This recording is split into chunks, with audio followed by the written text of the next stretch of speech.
नमस्कार, आप देख रहे हैं न्यूज 18 राजस्थान। आपके साथ मैं हूं अभिषेक। राजस्थान के रण के योद्धाओं के नाम का ऐलान कुछ ही दिन में हो जाएगा, पर उससे पहले दिल्ली में दरबार लगा हुआ है। दिल्ली में दोनों पार्टियां मंथन में जुटी हैं।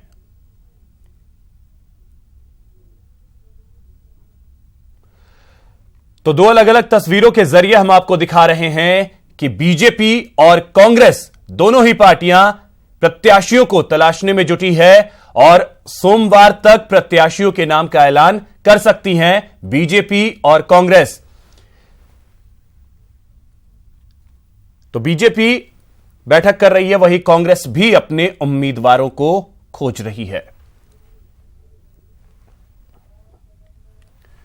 तो दिल्ली में बीजेपी कोर कमेटी की बैठक चल रही है। प्रकाश जावड़ेकर के साथ मुख्यमंत्री वसुंधरा राजे महामंथन कर रही हैं और इसके बाद ही प्रत्याशियों के नाम जो हैं वो फाइनल हो सकेंगे। तो इस वक्त यह बैठक चल रही है जहां पर प्रकाश जावड़ेकर के साथ मुख्यमंत्री वसुंधरा राजे, उनके साथ मंत्री राजेंद्र राठौर, अशोक परनामी और बीजेपी के कई दिग्गज नेता जो हैं वो बैठक कर रहे हैं। इस बैठक में शामिल हैं।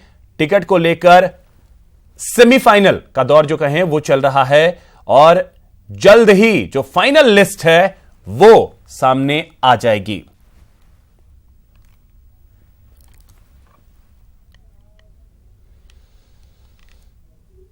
वहीं कांग्रेस स्क्रीनिंग कमेटी की भी बैठक चल रही है।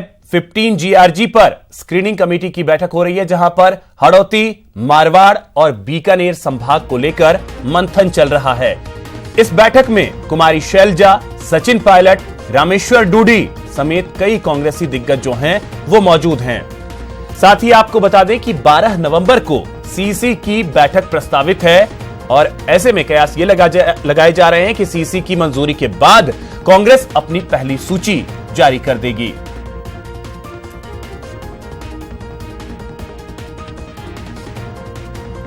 तो कांग्रेस की इस वक्त बैठक चल रही है और इस बैठक में कुमारी शैलजा, सचिन पायलट, रामेश्वर डूडी मौजूद है।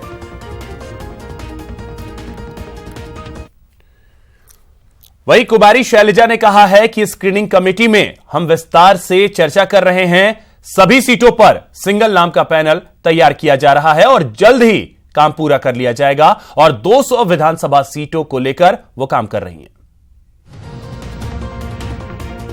हो भी रहा है, कल भी डिस्कशन हुआ और बहुत से लोगों से, लीडर से हम मिले भी हैं और सबके जो ओपिनियन हैं उनसे बात की है और अभी भी चल रही है और कोशिश है कि हम सिंगल पर आए। पहली, दूसरी, तीसरी का कोई मायने नहीं है, सब निकलेगा और अगले 2-4 दिन में आप।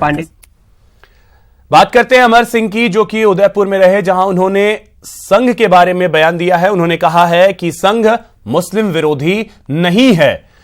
उन्होंने कहा कि वाजपेयी ने राष्ट्रपति कलाम का चयन किया था और समाज में संघ के खिलाफ भ्रांतियां फैलाई जा रही हैं।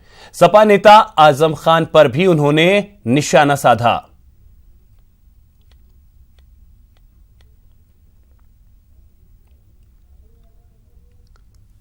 तो पीड़ा सहकर, पीड़ा पाकर चलते रहने की वृत्ति है, ये बहुत बड़ी बात नहीं है।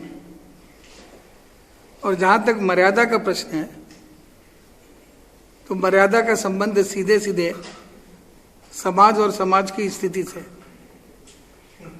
तो समाज जितना अमर्यादित होगा, प्रश्न भी उतने अमर्यादित होंगे,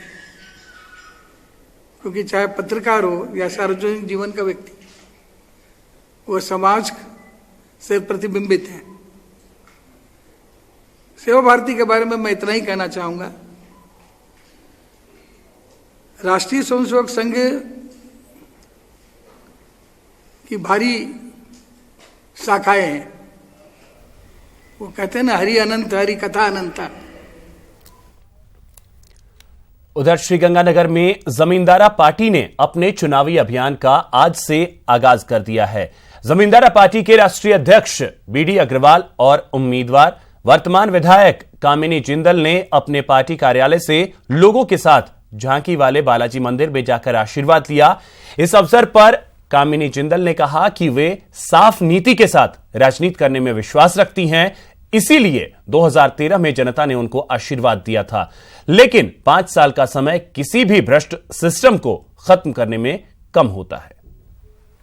देखिए, उनका आशीर्वाद सबके सर पर रहा है। बस यही है कि जो हिम्मत उन्होंने पहले दी थी और जो सच्चाई दी थी वो उस ईमानदारी से हम लगे रहे। 5 साल का समय बहुत ही कम था इस सिस्टम को बदलने के लिए। हम साफ नीति से काम करने के लिए आए हैं और राजनीति से हम काम नहीं करना चाहते हैं। 5 साल का समय कम था, अब उसको और आगे बढ़ाते हुए मुझे पूरा विश्वास है कि बालाजी का आशीर्वाद है ही और जनता का प्यार भी हमेशा रहा है और मिलेगा भी, और उसको ही परिपाटी को आगे बढ़ाते हुए जनता के बीच लेंगे। गंगानगर के अंदर कामनी ने आज बालाजी का आशीर्वाद लेकर के हमने स्टार्ट किया है। अभी यहाँ से अंध विद्यालय जा कर के बालाजी जो हमारे स्वामी जी हैं उनका आशीर्वाद लेकर के, और उसके बाद में गंगानगर की जनता का आशीर्वाद लेके इस अभियान को स्टार्ट करेंगे।